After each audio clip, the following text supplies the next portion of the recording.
Okay, hopefully everybody can hear the sound of this video. It does have sound and pictures, so if people are not hearing sound, hopefully they're getting their sound up and running as they read that sign. All right, this is the lesson on 7.1.1, that's Chapter 7, Section 1, Part 1, out of the Chapter 7 Study Guide for Geometry. Most students in geometry have practiced the Pythagorean theorem before. It is based on a relationship that exists only in right triangles between the measures of each leg. The legs are the two sides on a right triangle that come together at the corner that is the right angle, and the hypotenuse. The relationship basically is that if you take one of the leg value lengths and square it, add it to the other leg length and square it, you're going to get the hypotenuse length squared. So if we label these two legs A and B and the hypotenuse C, you could call that A squared plus B squared equals C squared. So it's really important to identify which two sides are the legs, because they're going to go on that side of the equation that is added together when they're squared, and which side is the hypotenuse, which is by itself and squared on the other side of the equation. So I see, for example, number 1, that this side right here and this side right here come together at the 90-degree angle, so that means that 8 and 6 are the legs, which means that the x side is the hypotenuse. So if we want to find the hypotenuse length here, I would use the Pythagorean theorem, which says that leg squared plus leg squared equals hypotenuse squared, and say that 8 squared plus 6 squared equals x squared. Now you can write any equation exactly the opposite direction around, placing the right side on the left and the left side on the right, so I'm going to do that right now. And then continue simplifying. It allows me to get my variable on the left when I do that. So now I'm almost to x, but it's x squared. In order to cancel a square, we are going to use a square root. And when we do something on an equation on one side, we have to do it on the other. So I square rooted on both sides to cancel the square here. And the square root of 100 is 10.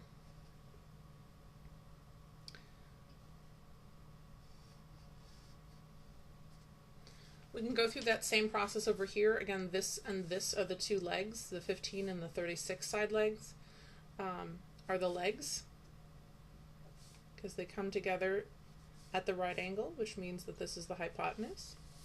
So I could apply the Pythagorean theorem, leg squared plus leg squared equals hypotenuse squared.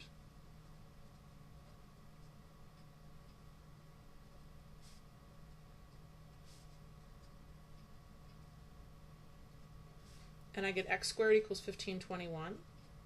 So in order to cancel the square, I'm going to use a square root, but I need to do that on both sides.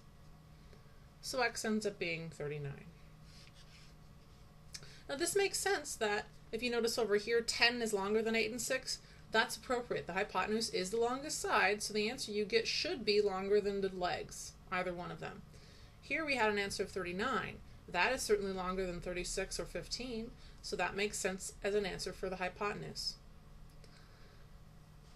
Now, some of you might say, well, when we do square roots, sometimes we do a plus or minus, because the square root of 100 is not just 10, it's negative 10.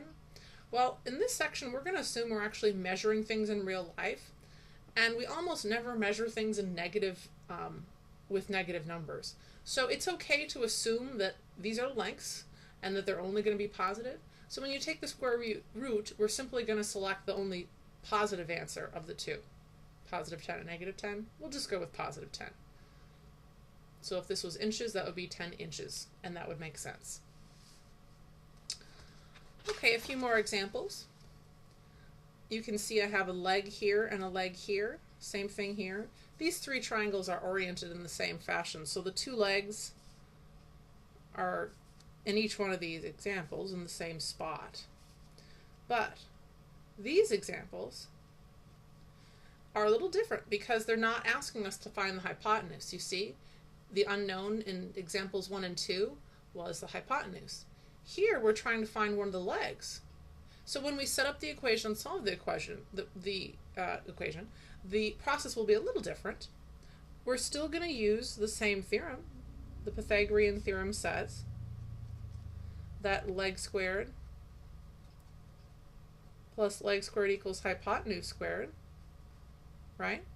So here are two legs. One of them is x, one of them is 9, and the hypotenuse is 15. So I can square these values. 9 squared is 81, 15 squared is 225. And then here when we want to solve for x, we'll do something a little different than last time. We're going to solve by subtracting to isolate the x squared value. And then we can do just like we did over here when we had x squared equals some value. We will cancel the square by taking the square root on both sides, and x is 12. Now that makes sense here. 15 looks like the longest side, 9 looks like the shortest side, so this one seems to be in between.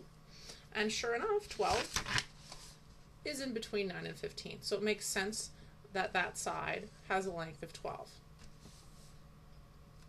We'll do the same thing on this one using the Pythagorean theorem. Leg squared plus leg squared equals hypotenuse squared. So that would be x squared plus 8 squared equals 17 squared.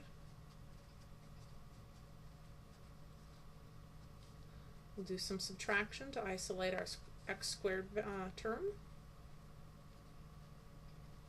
And take the square root of both sides to get 15. Does that make sense? Is that 15? Yeah, it kind of does. That's the shortest side, 8. The longest side has to be the hypotenuse, that's 17. So 15 looks about right.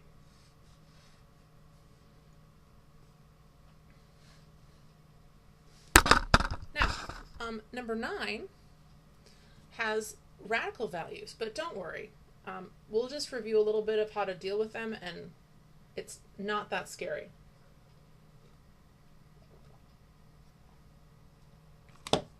All right, we're going to start off like we always do, leg squared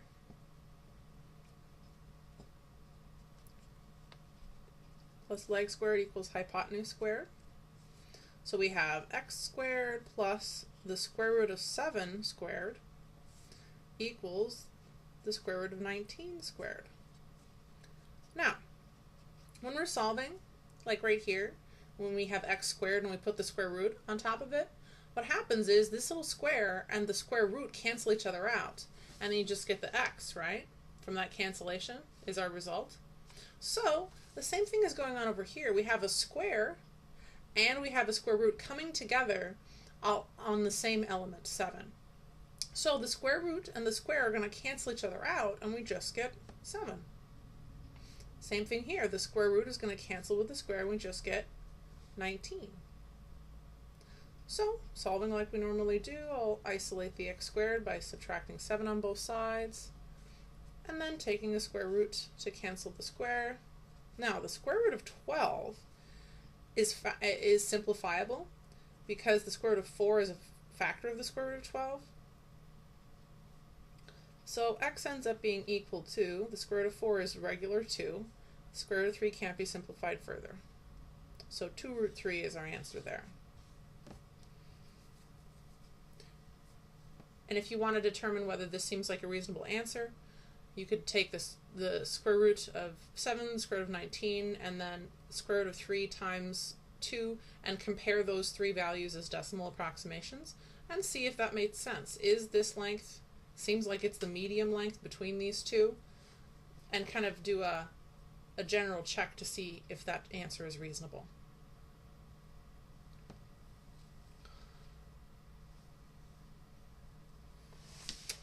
Alright, now this question's a little bit more advanced, but this is almost identical to the B level question that you'll see on your quiz. So let's practice this. What I see is I see 3 right triangles. Since each of these are right triangles, I can use the Pythagorean theorem. Remember, it has to be a right triangle to actually apply the Pythagorean theorem. So they want me to find x. Well, if I had this side length right here, I would be able to use the Pythagorean theorem, leg squared plus leg squared equals hypotenuse squared, right? And then I would be able to find x. So what I know is I need this length here in order to do that. Now, this triangle right here only has one length, 14. But if I had this one over here, I would say leg squared plus leg squared equals hypotenuse squared and find that length, which means I now need this side. So on this bottom triangle, I do have 2 out of the 3 sides. I could say leg squared plus this missing side squared equals 24 squared, and I'd be able to find that. Then once I had that length, looking at the middle triangle, I'd say leg squared plus that found length squared equals unknown side squared, and find that one. And then finally, once I knew this side, I would say leg squared plus leg squared equals hypotenuse squared for the top triangle. So that's what I'm going to do. I'm going to start with this bottom triangle, find this length. Then I'm going to use that one, using the middle triangle to find that length. And then I'm going to use that length on the top triangle to find x. So here's my bottom triangle, my work shown. These 2 sides right here are my legs. This side I'm going to call A, is my unknown. So this is my leg, and hypotenuse for my bottom triangle. So leg squared plus leg squared equals hypotenuse squared for just the bottom triangle. So let's see, I get a squared plus 256 equals 576. I'm going to subtract 256 on both sides. So a squared equals 320. And take the square root of a squared. Do that on both sides. So a equals, now the square root of 320, you can either leave it like that or you can simplify it because 64 is a factor of 320. And so a is 8 root 5.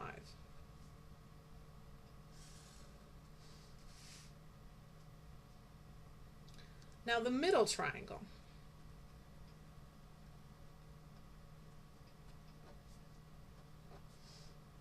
The middle triangle, we have that side as a leg and 14 as a leg. Remember, the 2 legs are the parts that come together at the 90-degree corner in the triangle.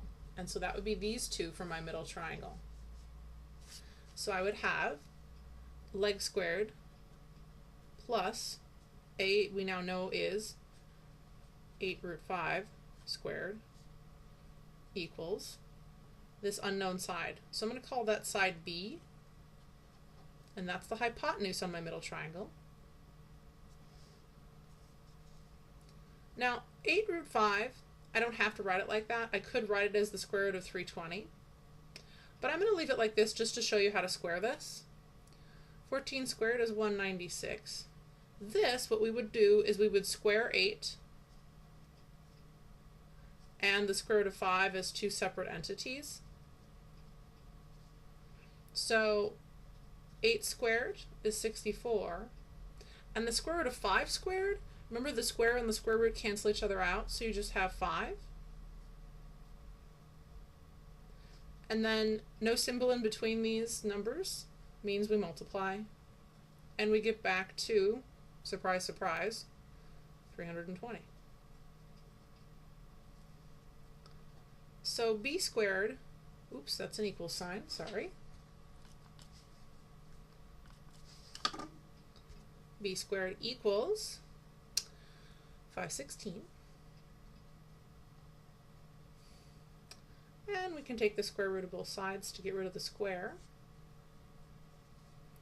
So B equals, 516 can be simplified a little further. We can break that down into the square root of 4 times the square root of 129, which is 2 root 129.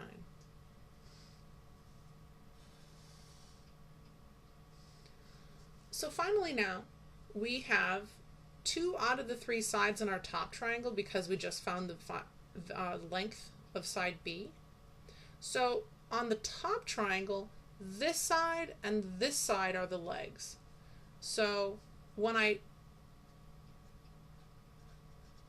create my Pythagorean theorem equation, it would be this side length squared, so 2 root 129 squared, plus the other leg, which is x squared, equals the hypotenuse squared. Now this one, if you do the same thing as I did here, 2 squared and the square root of 129 squared,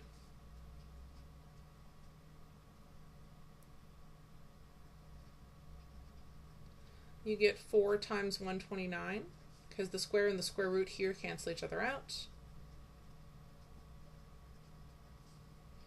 And 4 times 129 is 516.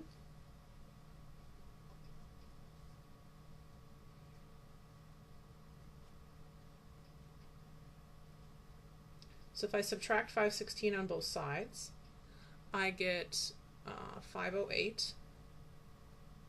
And then if I take the square root of both sides, the square root of 508, for our final answer we will need to simplify this. You can factor this into root 4 root 127. So finally we found what x is. Square root of 4 is simply 2, square root of 127 cannot be simplified, and there we finally have our answer. Yay!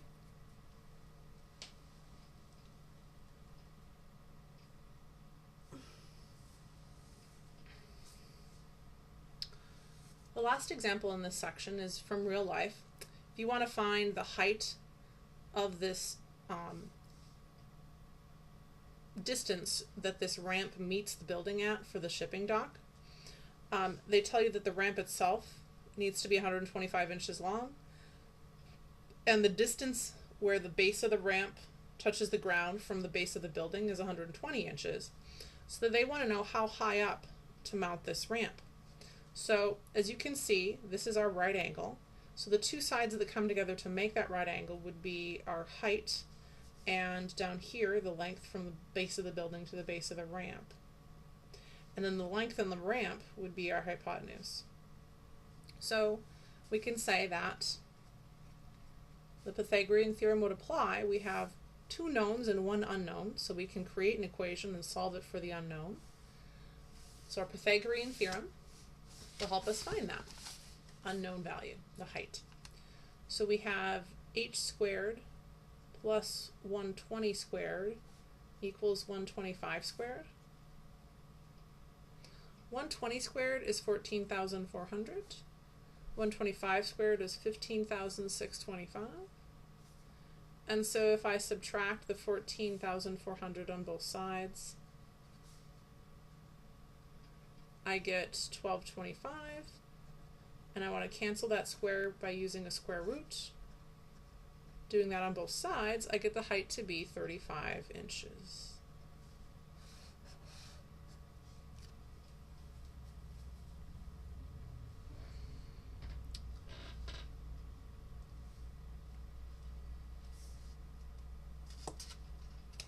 Now the last little part here is talking about how right triangles sometimes have these perfect little packaged numbers of 2 legs and a hypotenuse, where all of them are going to be whole numbers.